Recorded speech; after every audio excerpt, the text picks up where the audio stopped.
સામાજિક એકતા જાગૃતિ મિશન દ્વારા બાલાસિનોરમાં કાનૂની માર્ગદર્શન શિબિર યોજાઈ.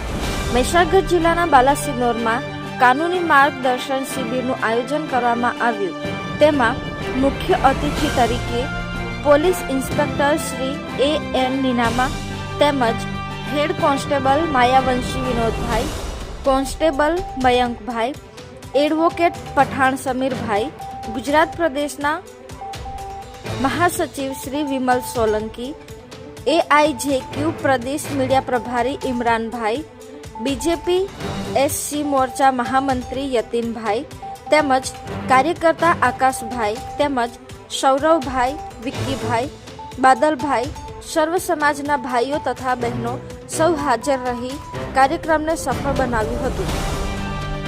આ કાર્યક્રમમાં PIAN નીનામા તરીકે એડવોકેટ સમીર પઠાણ અને સામાજિક એકતા જાગૃતિ મિશનના ગુજરાત પ્રદેશ મહાસચિવ શ્રી વિમલ સોલંકીઓ દ્વારા મહિલાઓને કાયદા વિશે માર્ગદર્શન આપવામાં આવ્યું હતું.